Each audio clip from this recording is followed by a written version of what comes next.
Assalamualaikum warahmatullahi wabarakatuh. Kembali lagi bersama saya Andi Muhammad Rifki dari Universitas Patriarta.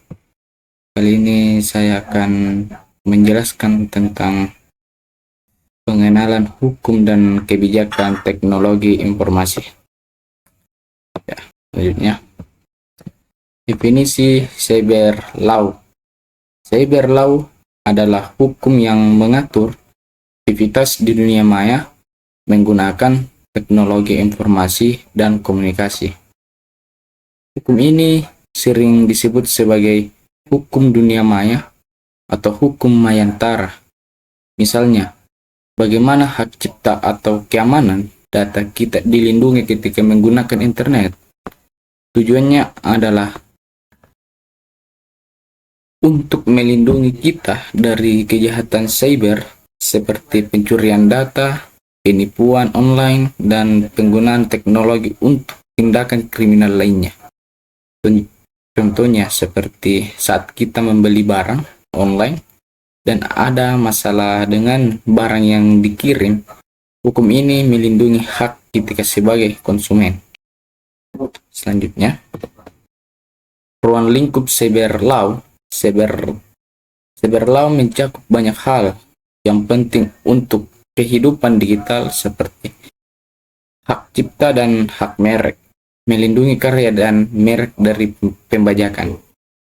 Kedua, pencemaran nama baik dan penghinaan.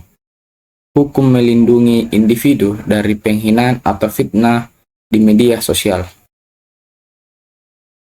Ketiga, hacking. Melindungi sistem dari peretas yang mencuri atau merusak data. Keempat, transaksi elektronik menjamin keamanan pembayaran digital dan data konsumen. Keamanan pribadi, data pribadi kita dilindungi agar tidak disalahgunakan. Tunggu ya, saya akan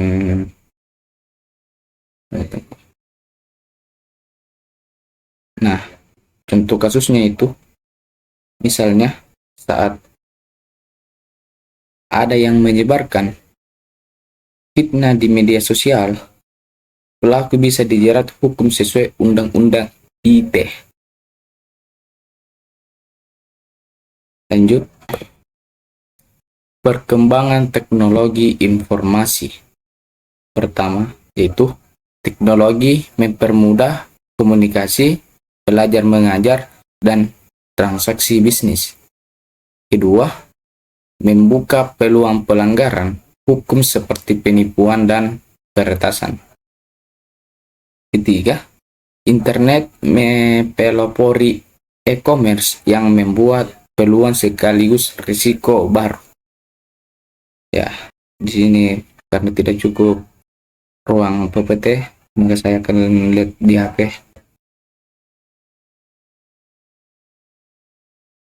Yang mana guys ya? Di sini pencemaran nama baik, perkembangan teknologi informasi. Nah, di sini ada tambahannya, yaitu internet menjadi pelopor transaksi elektronik, tetapi penggunaannya harus diimbangi dengan pemahaman tentang keamanan dan hukum agar tidak terjadi pelanggaran. Selanjutnya, transaksi elektronik dan Undang-Undang ITE. Penjelasannya itu, di Indonesia, transaksi elektronik diatur oleh Undang-Undang Nomor 11 Tahun 2008 tentang informasi dan transaksi elektronik, yang kita kenal sebagai Undang-Undang ITE. Pada tahun 2016, undang-undang ini diperbarui untuk menyesuaikan dengan perkembangan teknologi. Nah, dan di sini ada tantangan hukumnya, yaitu tidak ada jaminan keamanan transaksi.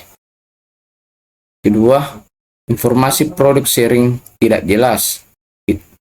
Ketiga, privasi konsumen kadang terabaikan. Keempat, banyak kasus barang tidak sesuai deskripsi. Nah, di sini ada tambahan juga, Undang-undang ITE menjamin bahwa kontrak elektronik memiliki kekuatan hukum yang sama dengan kontrak tertulis.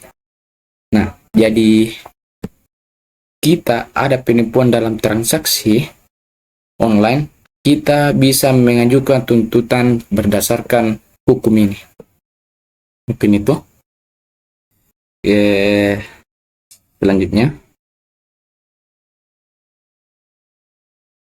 pentingnya kontrak elektronik yang sah. Penjelasannya, menurut pasal 1320 KUH Perdata, sebuah perjanjian sah jika memenuhi syarat. Yang pertama, ada kesepakatan antara para pihak. Kedua, para pihak memiliki kecepatan hukum. Ketiga, ada objek tertentu yang diperjanjikan. Keempat, tujuan dari perjanjian tidak melanggar hukum. Nah, di sini sedikit tambahan, yaitu untuk transaksi elektronik, sistem yang digunakan harus dapat dipercaya. Ini penting karena dunia maya tidak memiliki batasan geografis, sehingga sistem harus menjamin keamanan dan validitas perjanjian. Dan ketujuh, selanjutnya dan terakhir, kesimpulan. Kesimpulannya yang saya jelaskan dari tadi, yaitu sebagai kesimpulan, cyber law sangat penting untuk melindungi kita dari kejahatan digital. Nah, hukum ini membantu konsumen dan pelaku bisnis merasa aman dan menggunakan teknologi. Dan di sini, dengan memahami hukum teknologi informasi, kita bisa menggunakan internet dan teknologi secara lebih bijak. Semoga penjelasan saya ini membantu memahami topik cyber law. Ya. Mungkin ini saya menjelaskan tentang pengenalan hukum dan kebijakan teknologi informasi. Sekian dari saya. Mohon maaf jika kurang dan lebihnya kata saya, mohon dimaafkan karena kita ini manusia, bukan nabi. Sekian dari saya. Wassalamualaikum warahmatullahi wabarakatuh.